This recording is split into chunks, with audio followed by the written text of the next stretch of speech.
Welcome everyone. Start of a new financial year.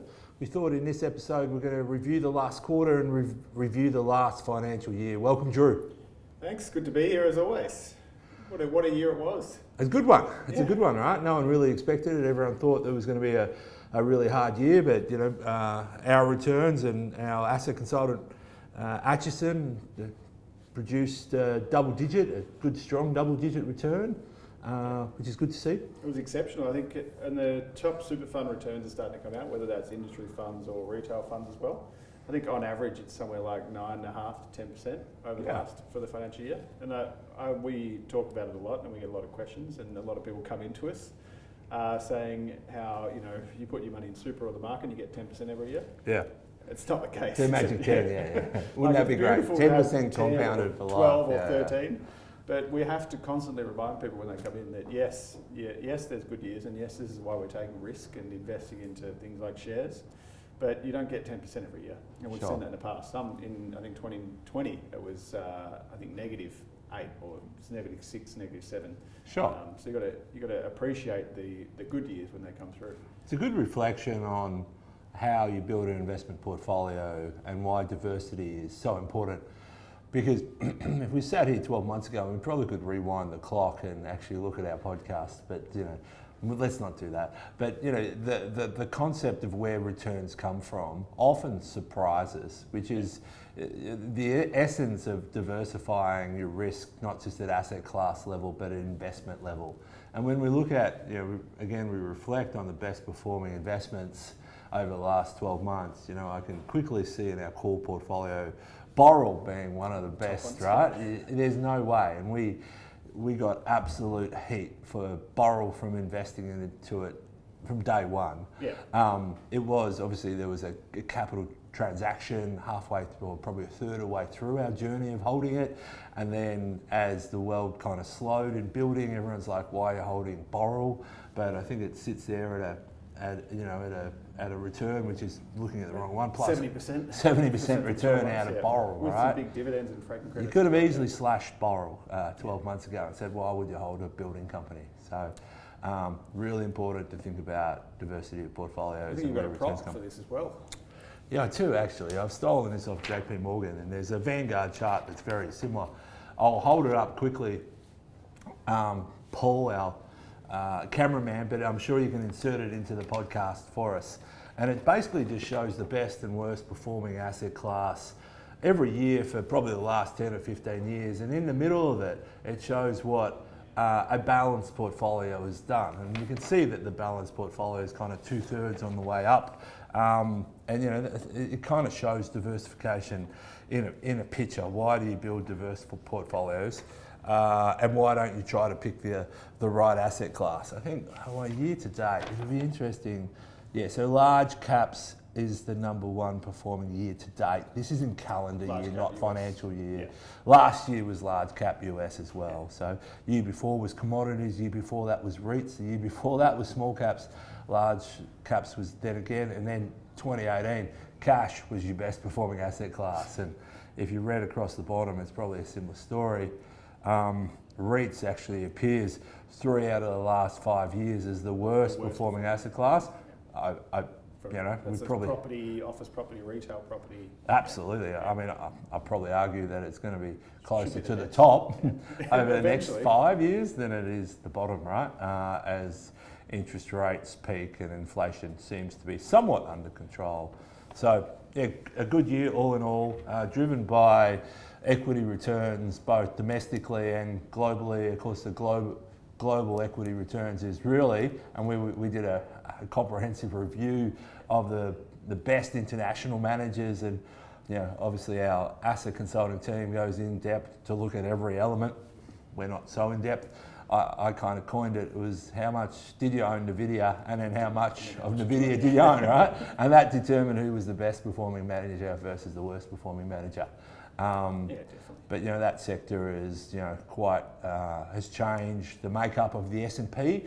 When we were doing this 15 years ago, we would say the Australian market was biased to only a handful of stocks, and the S&P was a more balanced, lovely kind of index where there was only the influence of any particular stock was maybe a couple percent, and now I think the top 10 is nearly 38%. 35 to 40%. Australia is very similar, and then it's even more concentrated overseas. You go to Europe, the UK, Germany, it's like 50 to 60% in the top 10 companies. So concentration risk is a problem within all indices. So anyone that's just solely indexing their portfolio, you've got to think about concentration risk. Are you truly running a diversified portfolio by having just indices? Probably the truth is the success or failure of your portfolio is going to be attributed to a handful of stocks globally. And that can be all right for some people, but when you talk about retirement, for us it's more about how do you build resilience into that, and if those top 5 stocks don't do well, how do you make sure you're still getting the income that you need to pay your bills and to live your life? So it's how do you balance the two? That's a good point, Drew. Understand your risk. Yeah. You know, like if you're an index investor, know that there's a handful of stocks. Banking sector, resource sector in Australia is basically what you're banking on, or not banking on, what you're depending on, and globally a handful of tech stocks is what you're really exposed to. So as long as you know that and you can understand that risk, it's appropriate. But we would argue that a portfolio that is not subject to any one particular big risk is probably a better type of portfolio. More suited to retirement, definitely. I feel like the financial year was almost a reminder that asset allocation matters, or strategic asset allocation matters most. Because if we go back to the beginning of the financial year, everyone was saying that the US share market was overvalued, the Australian economy was going into recession, everything was incredibly bad, and there was every reason to be underweight overseas shares, underweight Australian shares, increasing bonds and term deposits, all those sort of things. But rather than try to think we were smarter than everyone else, we basically stuck to asset allocation, and that's what our strategic asset allocation. That's why we're so focused on delivering these quarterly reviews, because they let us bring our portfolios back in line with what we think where they should be in the long term, and ultimately that's what paid off and drove returns. I think that's our journey for the last 10 or 15 years, Drew. The discipline of rebalancing, and we call it rebalancing, but really what you're doing is buying the losing sector and selling the winning sector, right? We call it rebalance, and that has worked incredibly well for us. There's been some peaks in that working. Anytime there's been a major crisis, we've rebalanced very hard, and that's worked incredibly well. But what you're doing is giving a framework to investors to make decisions, and those decisions really pay off over a long period of time. I actually got an email from a client that said, was almost thank you for the performance that was there, but it was more about because he'd been a client for 15 to 20 years. Yeah. There'd been periods where performance had been up and down, and it's like consistently it's been strong and probably more so less volatile in the last 3 to 5 years, and his question was what's changed? Yeah. And I think it was exactly this, which is a realisation that asset allocation and how we're spreading at a higher level matters. Because it's not human nature.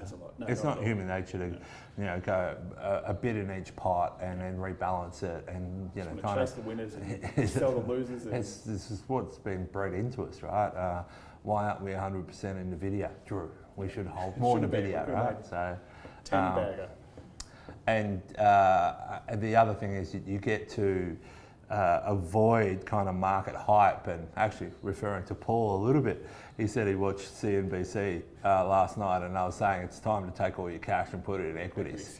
And we always say, well, if the world's saying that, it's probably a good time to do the opposite. Take some off, And within asset allocation and rebalancing, we're probably selling international and buying some more defensive assets, because that portion, your growth portion of the portfolio, has actually done really well. So by rebalancing, you're selling some of your growth assets and you're putting it back into defensive assets. And remembering that doing nothing is also a decision. Like if we're not recommending a change in a quarter, it can be because we're incredibly well set, or because circumstances haven't changed significantly. So, and you're trying to stick to the course, and it's not a 3-6 month course, it's a 15, 20 year.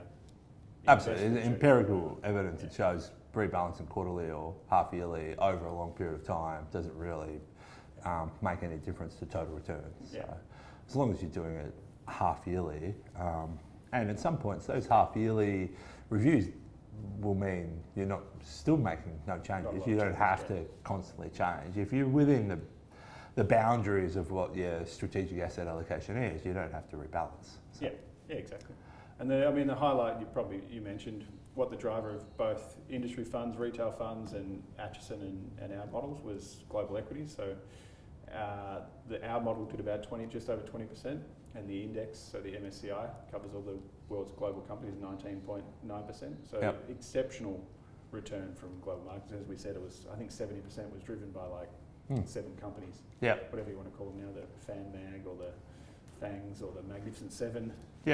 All the different names. But probably the surprise was Australian shares. We might have a different segment coming after this. We're gonna do a different one. But the ASX returned 8%, and our equally weighted portfolio returned about 18% over the last 12 months. And there's multiple reasons why. I think this concept of being equally weighted rather than index weighted, which is something you referred to earlier, which means you're holding your exposure to each company is the same, rather than if you buy the ASX 200 at the moment, you're getting 12% in BHP and 8% in CBA. So I think it's the ability to, and this is part of that retirement focus, is the ability to diversify not just your income stream, but also the growth potential by ensuring your share portfolio is split across every sector of the economy, not just 40% in financials and resources. So it's got less risk to the investor. There's more variance to the index. There can be more volatility.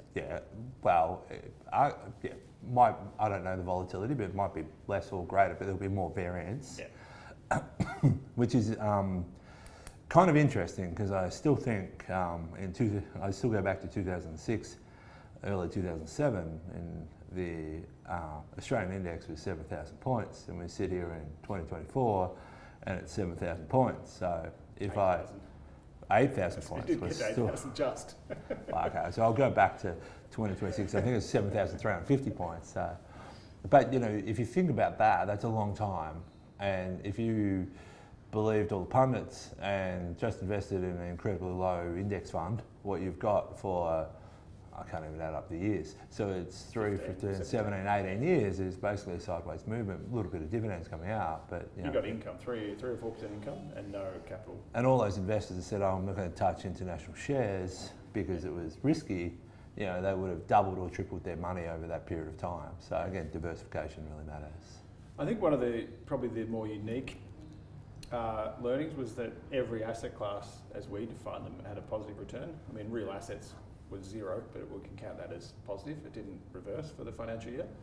So real assets being infrastructure, property, and the most interest rate sensitive assets. But cash is positive again before consider the impact of inflation.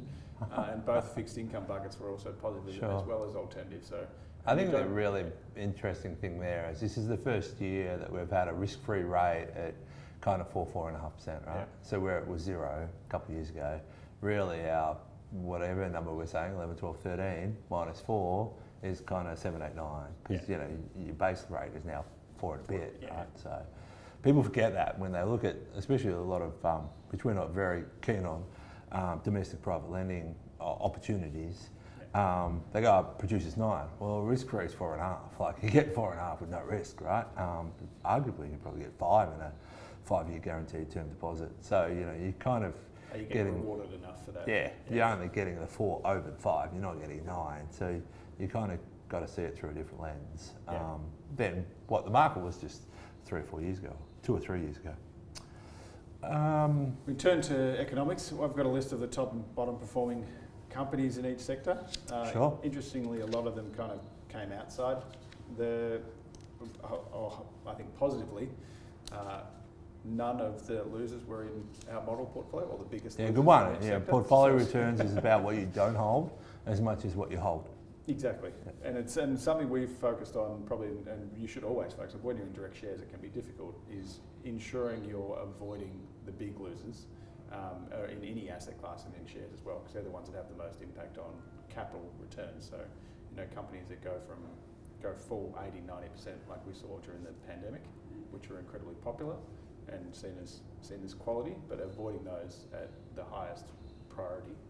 Particularly to kind of put it in layman's terms, Drew is saying that we call bullshit really early on stocks that we don't see that have any merit. Now they might become market darlings and grow and have multiple PEs and going to cure cancer or the world or satellites or whatever hoo-ha rubbish is. And they can be very popular. I mean, front page of Fin and stocks can go up and go up and go up. But, you know, we've been very reluctant, or we don't suffer fools very well. So, you know, that's at times affected clients' returns in the short term, but over the longer term, we've kind of avoided a lot of those big blow-ups. And a lot of them go the opposite way anyway. Yeah. I think it's one of the stories. Probably the worst performers were spread across sectors, so it wasn't just like mining did incredibly bad or lithium did incredibly bad. It was more there were losers in every sector. Examples: Iris. We probably don't want to talk about that one. They provide our Xplan system that we use. Oh, we love Iris. They're fantastic. I mean, maybe not as a share. If anyone doesn't know, the biggest cost to a wealth management business is a program called Xplan. And let's just say they're monopolistic and they've failed to invest into their own software for the last 20 years. Which is why the share price is there falling. So eventually things happen. Eventually. Star Entertainment, so the casino group, I mean, there's been highly publicised issues there. Lend Lease is probably another story.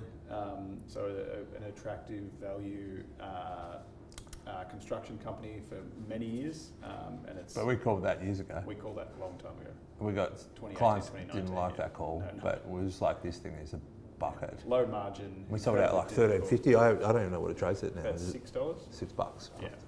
And then probably some of the mining. So I think Liontown Resources and some of the lithium sector that were incredibly popular. Yeah. And we always heard, and this is the same. You know, the forecasts around how well lithium prices or this price and this price is going to be, but we know they're cyclical, and that share is going to track whatever the underlying commodity does. Yeah. And in these cases, I think one of our old business partners talked about the solution to high prices. High prices. Yeah. Because more production comes on, the price goes lower, and you're seeing that in. Yeah, you have to be incredibly smart to make money out of resources on over a long period of time. I even think some of the big resource fund managers employed specifically just to invest in resources haven't had a great time over the last few years. Let's think about, and this session shouldn't necessarily be about this, but some of these investments are okay to put into your portfolio and can form a part of your overall portfolio and your asset allocation, but it's really important to frame it. How much are we putting into it? When will we sell it? Where do we put it in the portfolio? You know, it probably sits right at the bottom, which is called high risk. Down with your alternatives. You need a strategy with every investment that you put into a portfolio. So we're not saying don't do it, but understand what you're doing. Understand, you know, what's the ramifications, and when are you going to top up if it halves, if it doubles? Are you going to halve it? Make sure that if you put investments in, you have a real strategy within a strategy for that particular asset, whatever it might be. And make sure you get your call right as well. Yeah. Like, there's no problem investing in some of these. There's the dogs of the Dow. There's the chasing momentum. Yeah. And make sure that 80% of your portfolio that's going to produce all the income that you need for retirement is invested appropriately, subject to a reasonable set of rules and things you can continue to implement. Yep. And then if there's interest outside, then yes, we're very much proponents of being engaged with your investments and having engaged clients. So let's talk about the year ahead, Drew, because we're experts looking backwards. Yep, but is. Let's think about the year ahead, vision. and you know, if clients have got a healthy return for the risk that they've taken, and they've been rewarded for taking public equity risk, what do you see on the horizon? Well, you've got gold at an all-time high. I had another comment this week that said, why would you hold gold? It doesn't provide an income. One of my good clients was at the Perth Mint yesterday. Yeah, he sent me a photo. Yeah. It's a nice little place to visit too. I think you've had gold at an all-time high. You've had the S&P 500 at an all-time high, the ASX 200 at an all-time high, so the Australian market, European markets. At the gold mint. That was yesterday. That's his. He was trying to take his gold. I said, grab some coins and run. But every asset class in the world is at an all-time high. And so which one do you buy? And this is despite interest rates going up, the most aggressive they have in history. So are markets expensive?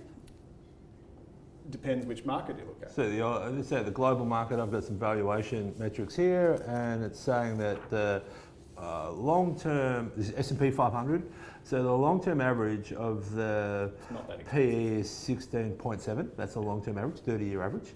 It currently trades at 21.01. So it's trading at about 5 higher. The relevant price to book is higher. But this is the index, of course, and 10 stocks control 35% of that index. So, and the thing about most of these is that the earnings on most of the big 7 stocks is what's been driving their share price. So we took the 7 out of the S&P 500, and we don't have the numbers, but I'm pretty sure it'll be close to the long-term average, if not lower than the long-term average. Attractive and cheap, potentially. So value is value. And I think that's one of the things we forget about, that we get worried about buying the index, and we're proponents of holding the index as well as active managers. As a core part of it. But it's more about understanding that, yes, those top 5 companies are important, but if the rest of the economy is doing well, the rest of the 193 companies can actually contribute to returns. And it can be different drivers. Like we saw smaller companies, which is one of our kind of preferred tilts at the moment, perform incredibly well over the last 2 or 3 weeks. They saw some volatility immediately after, as they always do. But there are other potential drivers of returns outside just the big companies. Absolutely. So we've added small caps to most portfolios in the last 12 months. 2 different small cap managers, Invesco, that is a factor approach, and Ausbil, which is a stock approach. If I worry about anything, it's just who owns the debt. So we talked about risk-free went from 0 to 4. So that means if you were funding it, say 200 basis points over 12 months ago, you're probably paying 250 or 300 on your debt. It doesn't matter if you're a company, a private equity company, a development company, you're paying say, 250, 3%, you're paying 3%, right? Now you're paying 7%. Now think about that from a portfolio perspective or a P&L perspective. So who owns all this debt and what's the ramifications? So value could be good in the next 12 months, but a lot of value companies can't find growth and they have a lot of debt, and a lot of extra profit they might be making is going to be eroded away by their debt stack. And the type of debt they've got is important as well. I know in Australia it tends to be more floating rate, which is attractive as an investor, but it's not attractive as a borrower when your interest rate most corporate debt is kind of floating, right? And if you're able to fix it out or hedge it, then some companies have done incredibly well. It's more like the Apples that are able to do fixed rate debt that are higher rated. But you're borrowing at 0% for the next 30 years. $400 billion. Good companies have solidified. But generally it's floating, So I just worry about that across all asset classes. Who owns the debt and what's the ramifications? Property. I mean, whenever you hear about what the experts are saying, the biggest risk to the economy, they all seem to talk about property debt or property in general. We saw one yesterday, right? A very good manager, and most listed property trusts that come and try to sell their product to us hold 30 or 40% debt. And a simple question is, what do you pay for your debt? What do you pay? What you get as a yield? And for the first time, for a long time, the cost of debt is more expensive than the yield. So then you go, why are you geared? So there's a real change. So I think the next 12 months, when we understand, when we look at portfolios deeper and understand opportunities, I'd like to look closer at the debt stack. Actually, I was talking to Paul Trigiani, which is the investment manager for the distressed debt fund in the US, and we've supported that through SVP, and we support it through the Invesco fund when it's available. And he was saying that's all they're buying at the moment is companies or debt off private equity companies that have geared good businesses too hard.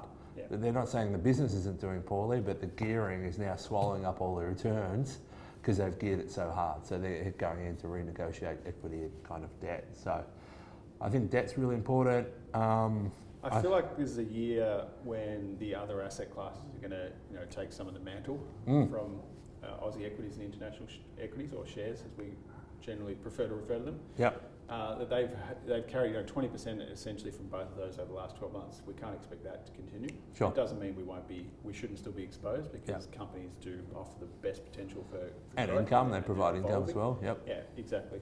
So I think it's time for things like fixed income, which has been and longer term fixed income, real assets, so infrastructure, property. We've seen them at the bottom for 3 years. So absolutely. What do they say? Eventually turns black from red. If you solve it. At some point. And alternative asset classes. So I think it's time for that the diversification will kind of show this year, and that's probably when it is more relevant when when share market returns or overall returns are expected to be somewhat lower. Sure.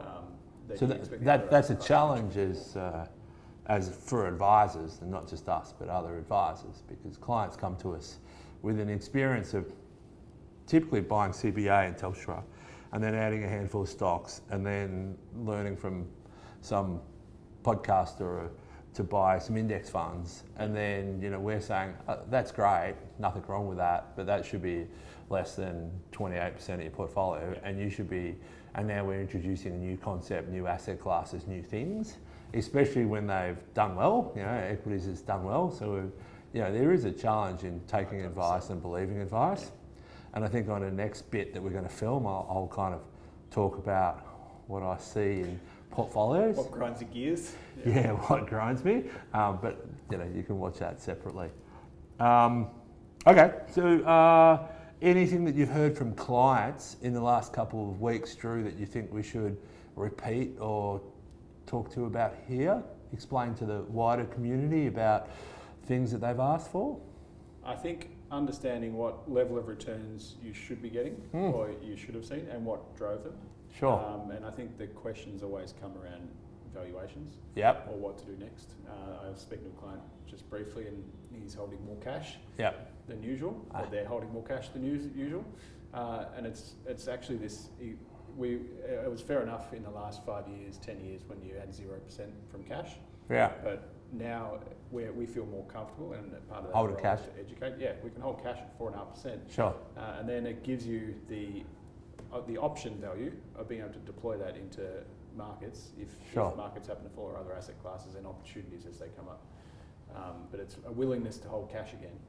It's kind of like the different, not the right words, but there's frameworks or archetypes of investors, right? Yeah. So a lot of people we know on our journey that hold cash, never deploy it. So you need to build a strategy as, hey, when the S&P 500 reverts to this, I'll deploy 50% of my cash. Yeah.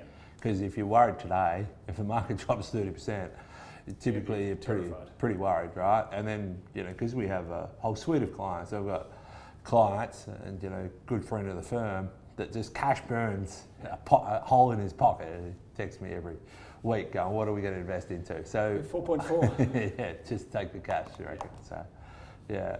All right, good. We might leave it there. Great work for the last 12 months.